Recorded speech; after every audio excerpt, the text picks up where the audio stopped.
Get your message.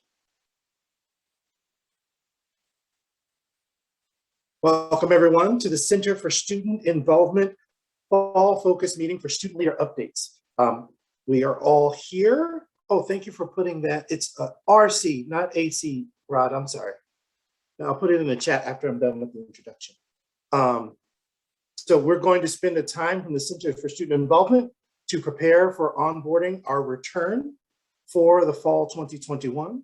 So during our discussion, the members of the Center for Student Involvement team will walk you through some of the expectations, updates, and information for next steps that you need to know. My name is Calvin Haney, he, him, his. I am your Master of Ceremonies and driver for your presentation. I now turn it over to the Director of the Center for Student Involvement, Ayanna Wilson. Good morning or afternoon, everyone. Thanks for joining us. We are gearing up and excited to prepare you all for fall. We know y'all are ready to be back in person. And really this is to kind of help you set you up for success as you're working with your teams about what we do know for sure about the fall, the things that you can and can't do. The biggest thing I'm going to ask from all of you is to remain nimble and flexible. So what we're giving you is currently, as of July 20th, what we know to be true. We all watch the news, we all see what's happening. So if anything changes or shifts, we will let you all know and make adjustments. But as of now, today, this is what we are doing and what we have to operate for the fall. So please keep that in mind. If you do get an email from one of your advisors later on saying, actually, we can't do X because Y, understand because something has shifted or changes with the university. But for the most part, we're hoping this is how we'll be able to operate, and we're looking forward to having you back with us in the fall. I'll begin the drive. All right, so today we are going to talk about a couple different things. CSI office overview, fall expectations, operations updates, and then a little bit about programming. And then at the end, we will provide council breakout time. So we will ask if your question is council specific, please save it to your council breakout time. If it's something that applies to everyone, feel free to raise your hand or put it in the chat, and either we'll answer it directly or someone on the team will respond to your question in the chat. So keep them coming. If we don't know the answer, we'll tell you we don't know the answer, but we'll try to get back to you when we can.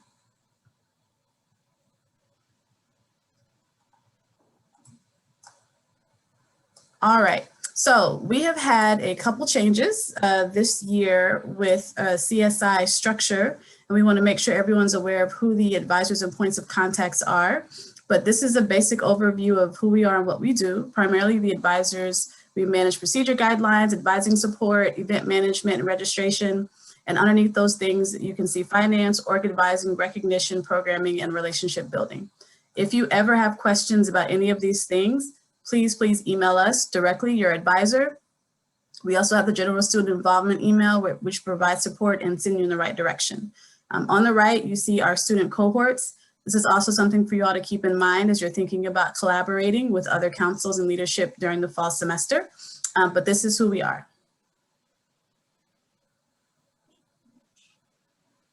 All right, so meet the team. This is probably the place where we've had the most changes in the last year. He's hidden now, but Calvin Haney has served as our Associate Director for Center for Student Involvement for the last 8 years. And he has recently been promoted to Associate Director of Student Engagement for the division, which means that we will still have Calvin as a resource. He'll still be working with us on some student engagement portfolios, but he will not be serving as a direct advisor within the Office for Center for Student Involvement. So make sure you send him an email, give him snaps and claps for the amazing work that he's done with our office and how he's helped us build where we are. So that is what happened with his position. We're currently in the process of hiring a new associate director who will be working primarily with student government and facilitating the leadership development that Calvin did as well when he was in our office. And so once that position is filled, we will update that information and share it with those cohorts who are directly impacted, who the point of contact is. One of the other big changes that we've had in the office is that we have 2 assistant directors for student involvement who are managing the student organizations portfolio. So Jordan Harris, also promoted now as an assistant director for student involvement. So she continues working with AUCC. She's also taking on complex events and working with the graduate school councils. And then Roderick Wilson is the other student involvement advisor working with student organizations. So student media, general student org questions, advisors, and concerns. So Jordan and Rod are the primary points of contacts for general questions for student orgs. If you have any questions, you can always start with them and we'll get you navigated to the correct person. Student government, myself, I work with the executive board, and then Lauren Pruitt works with our programming boards. She's hanging out with us for another couple weeks, and then she will be out for the fall semester because she's bringing a mini CSI staff member into the world. And so in the meantime, I will be the point of contact, and then the new associate director, when that person is hired, will work with student government during the fall semester.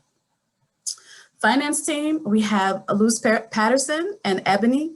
Luz is the primary point of contact for all things finance and CSI in the immediate future. Ebony is currently out of the office, so if you've sent her any emails, please reroute those to Luz, and she would be happy to support you. Don't start emailing her now asking her to spend money because we don't have any answers. The answer is no until further notice, until we get to the fall and we get training done. But any questions about money and CSI, always start with Luz. And then rounding out our phenomenal team is our Fraternity and Sorority Life team. We have Nadir, who's been with us for a couple of years, so he should be a familiar face. And then we're currently in the process of hiring an associate director for Fraternity and Sorority Life. Once we get to those virtual on campuses, we will have FSL students included in that process. But that is what we have for all of our cohorts. So again, all things student orgs or Jordan and Rod, they're also advising our graduate leadership council and graduate school councils. Myself and Lauren are working with student government. Luz/Mary is the money person, and then Nadir is FSL with backup for me whenever it's needed. So you all are not required to remember this, but we just want to make sure you all understood who's doing what in the office as you prepare and get ready for fall. Thank you, Ayana. All right, let's talk about expectations. Something you all are going to hear a lot throughout the next 45 minutes or so is that we're going to think about your safety as we take a slow and measured approach to entering the fall semester. So we thought about what are the expectations for us, for you, and also as you think about your expectations for us. We think this is a mutual kind of agreement that we all can agree on of how we can work together to best kind of enter this new normal, or just going back to normal, whichever one you want to say. So the first one we want to talk about is clarity of purpose. And I think you're all familiar with this. When you go into a CSI advisor's office, we tell you, so what's your constitution say? What does your bylaws say? Having a purpose-driven initiatives are really important that kind of focus on your organization. We know that a lot of you all are going to return to campus and be excited, and we want you to be excited. We are excited. But think about the purpose of your organization first. So if this is the scope of what your organization does, then let's move forward and let's think about this and how we can get this done. And also think about that community building aspect as well. And I'm going to talk a lot more about community building here in a second. So clarity of purpose is really important. The next expectation we want you all to set is working with your CSI advisor. So we know you have a ton of support with your members, with your e-boards, with your faculty and other staff advisors on campus. But we really want you to build a working relationship with your CSI advisor, right? So that person, your CSI advisor, will help you with all events, both complex. All events are complex. We can talk about that a little bit later, but all events, anything you're thinking about doing that's outside your general body meetings, your CSI advisor is going to be there for you. Purchase requests, transactions, when you're thinking about things that might look a little dicey or tricky when it comes to a complex, bigger event, your CSI advisor will have the answers soon, but we'll be your point of contact for that. So work with your CSI advisor, be friendly, and we will do our best to help you navigate this fall semester. The next one goes back to kind of the purpose of your organization and working with your e-boards. So setting expectations. So we're setting expectations now with you all. Set expectations with your leadership on your team. Make sure everyone understands their role. Make sure everyone feels empowered to do their work, and have a good reporting structure, right? You want to work as a team to kind of get through different events, get through calendaring, when you build a calendar and things like that.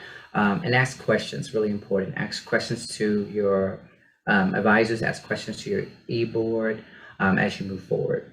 And your CSI advisor is happy to review those roles and expectations that you set for your e-board. And the last expectation that we have for you all is community building. We are excited again to go back to campus and interact with each other. But there's a lot of things we want to think about. This hybrid involvement model, social media presence. How do you get your organization's name out there? How do you build community, not just with your own small bubble, but how do you build community within the greater AU community, right? So think about outreach, new updates, new beginnings. So this community building is something that we're always going to go back to when you talk to CS Advisor, you know, along with these other expectations, but we really want you all to feel make AU your home again. If it wasn't because you're disconnected, but really find community here at AU. And these are the expectations we set for you all.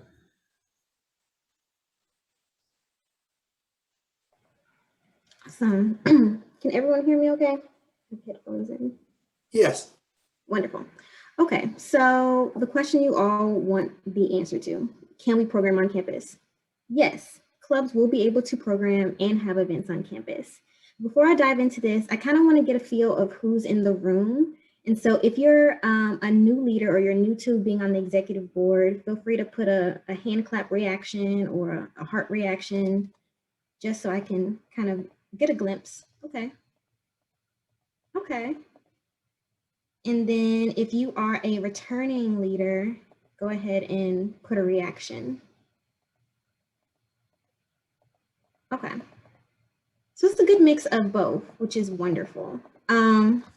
So for our new leaders, I know many of you have only known the virtual landscape you've known from this past year, everything being online, and only doing things in a remote type of environment. And for our returning leaders, I know that you all may have had a bit of knowledge about campus, or you're very knowledgeable about campus, or for some folks, you were just starting to get into that role and starting to do events, and then spring 2020 hit and everything changed. And so we want to make sure that for our returning leaders that you're getting a refresher and you're getting up to date on what hybrid programming is going to look like so that you can have successful programming and events on campus. So here's a bit about what the fall will look like. So since we're having a slow and measured approach, I know you're going to hear that a lot. You're probably going to get tired of us saying it, but it's what we're doing due to the campus, and we're coming back in a hybrid modality, right? So all events are going to be considered complex for at least the fall 2021 semester. And so what complex events really means is that you're going to be working a little bit more closely with either your governance board and or your CSI advisor for complex event meetings. So with these meetings, or with events in general, I should say, so advisors are going to be reviewing your events, reviewing your proposed event plans, and then you'll be having or following up with next steps based off what you're trying to do with your programming.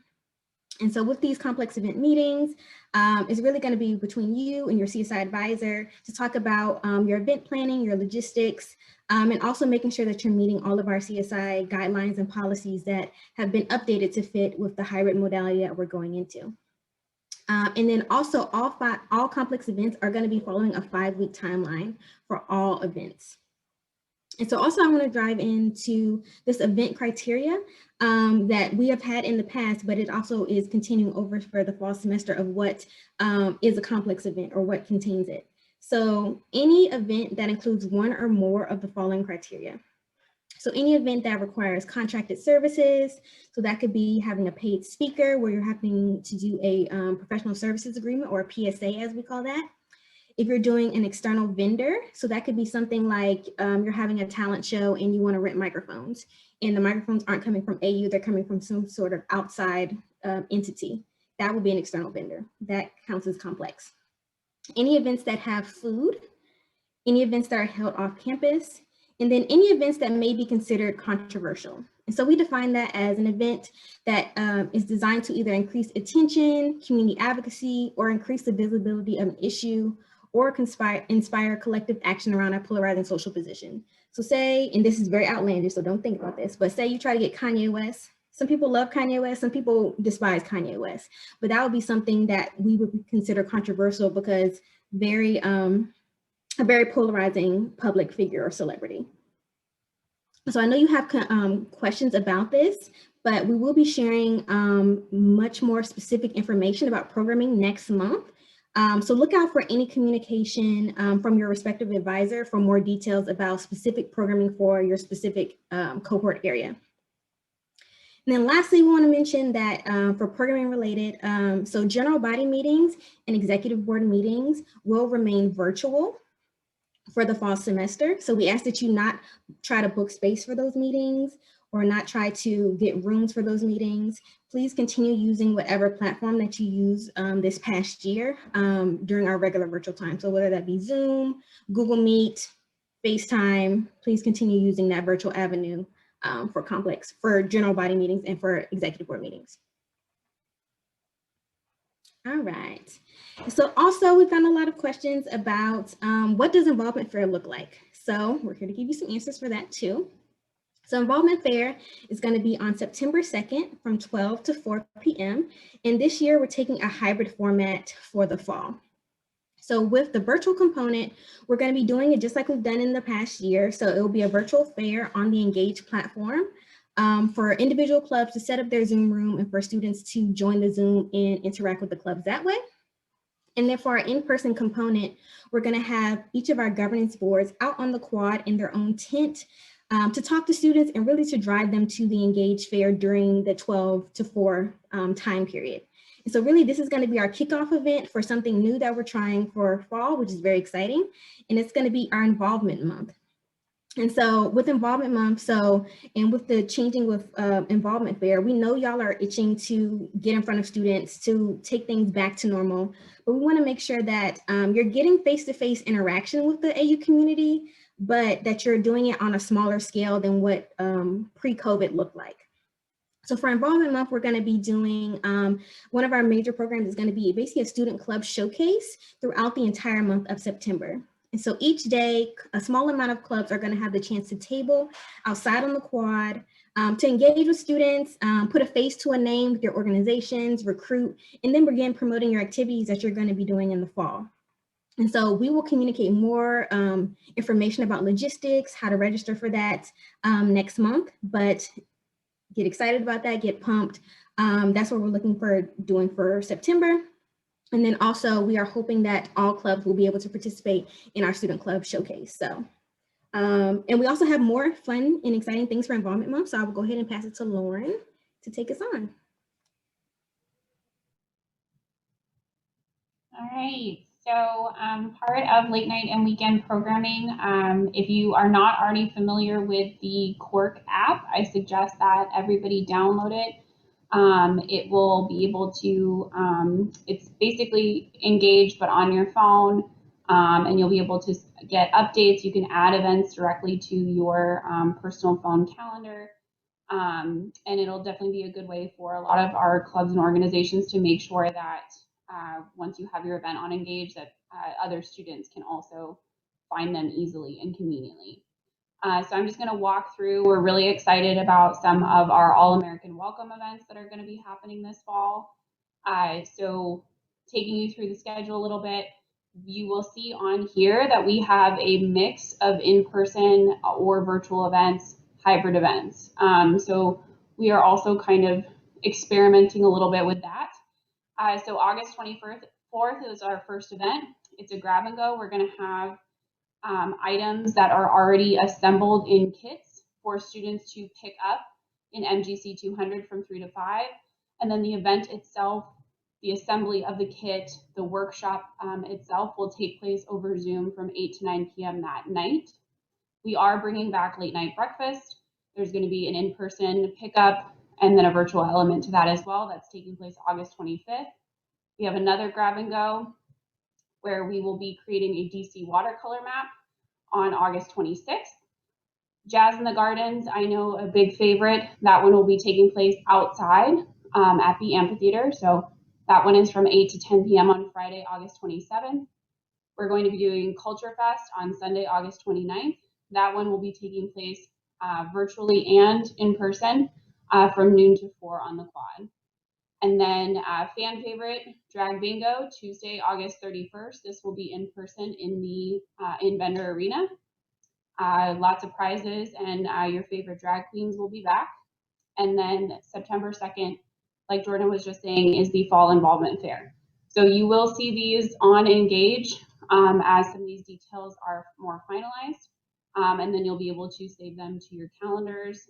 But please save the dates for these because we look forward to seeing you at all of them.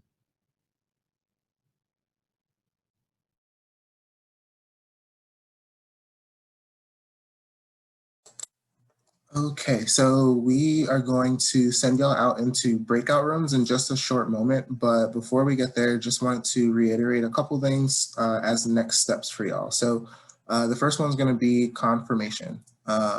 We know, we have already sent out to all organizations your annual organization renewal. That is going to be due August 6th across all cohorts. If you don't do that, that's going to be the #1 thing that's going to stop you from being able to function in any capacity this semester. So go ahead and get on that. If you have questions about it, or if you're struggling with Engage for any reason, go ahead and reach out to your advisor. If you have to scroll back in the PowerPoint, by all means, but we'll also be in our breakout, so you can ask there as well. So then that is the first thing. The next thing is that we know that all organizations don't meet over the summer. A lot of you probably haven't really communicated or seen each other until today, and so that's totally fine. At this point, take a little bit of time to identify who actually is your team. What are their talents? What are their skills? And then also take some time to identify who your key players are going to be for the fall semester. And so, like we've mentioned a ton of times already, your advisors are going to be one of those, but you also are going to have your chapter advisors. You're also going to have your AU advisors. And so just make sure that you're communicating with all of them so that they also understand what expectations are for our office and they can support you through those. And we're happy to have conversations with advisors as well as needed. The other piece is that you have multiple coaches, again, so your advisors, and then us, but other partners and departments on campus. And so if you are looking for anything specific, again, start with us. We will navigate you to the right place. And then to close out before we let y'all go, we know that a lot of this is new. We know a lot of this is different.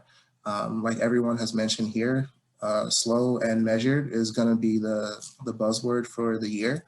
And so step by step is going to be the goal. Y'all are not alone. This is new for us. We are piloting just as y'all are. And so if you're seeing questions or things that are not working out, again, communicate that to us so that we can make sure that we're making the right adjustments so that y'all can be successful. And then ultimately ask for help. That's going to be the best way that you can get things done. So we will go into breakout rooms shortly. I think I'm going to pass it back to Ayana or Calvin to kind of describe how that's going to work out. Yeah, thank you for, oh, you got it, Ayana, I'm sorry. Yeah, you're good. So just a couple points too as you all start gathering and prepping for fall. It was mentioned before that all general body meetings are virtual. As y'all plan those, share them with your advisor. One of the things that we can do at CSI, especially on social media, is highlight the things that you all are doing. So as you're getting ready and anticipating that, let us know. I will let you all know that the student involvement session that orientation houses is on August 2nd. So I anticipate after August 2nd, we'll have a lot of incoming students looking at the different websites and social medias to see what's going on. So if you haven't taken the time to update your social media or Engage, especially Engage, please make sure you have the updated information for who your president or point of contact is, or if you already know that your general body meetings are going to be virtually Mondays 3 to 4, start getting that stuff ready, because the sooner you all have it set up, the less you have to worry about. And again, share that stuff with us as CSI so that we can support you all in advertising and engaging with students. But we're really excited. I'm going to stop talking. Again, your specific time you have with your cohorts, and